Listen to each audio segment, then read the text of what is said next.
Évidemment, comme vous l'avez dit, le Tchad était un maillon essentiel du dispositif du G5. Et le décès d'Idriss Déby remet en cause les dispositifs sur lesquels d'ailleurs comptait la France dans la région. Et donc, cela nous amène à nous poser la question, est-ce que c'est une bonne stratégie pour la lutte contre le terrorisme de compter sur des régimes impopulaires qui ne se maintiennent que par la force? Parce qu'au fond, ce pouvoir-là était connu pour sa violence contre l'opposition et contre les populations. Et les dernières élections qu'il a organisées ont été caractérisées par une fraude massive et une contestation de la part de toute l'opposition. Et donc finalement, voilà le résultat. C'est qu'il y a un troisième larron qui n'est pas l'opposition politique qui intervient et qui provoque donc une remise en cause totale de la situation interne du Tchad.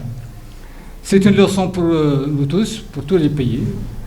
Et si nous voulons réellement préserver nos pays, il faut qu'il y ait des régimes démocratiques et des régimes qui ont le soutien de leur peuple. Et rompre donc avec la gestion gabégique, mais aussi autoritaire passée.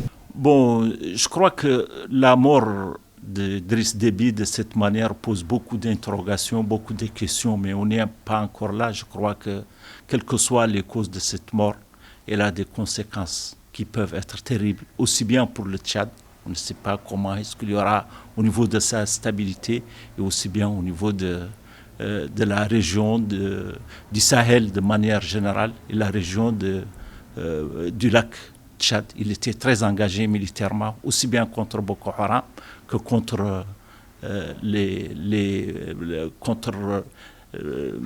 Al-Qaïda au Maghreb islamique, contre l'État islamique. Donc maintenant, on ne sait pas quel rôle va jouer le Tchad et est-ce que le Tchad est toujours en mesure de jouer le rôle que jouait Déby.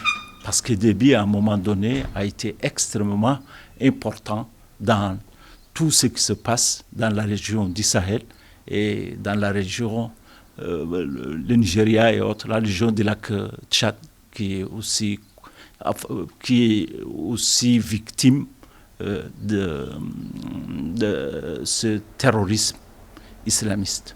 Donc maintenant, je sais pas, il faut s'attendre à des changements. Je ne sais pas où vont aller ces changements.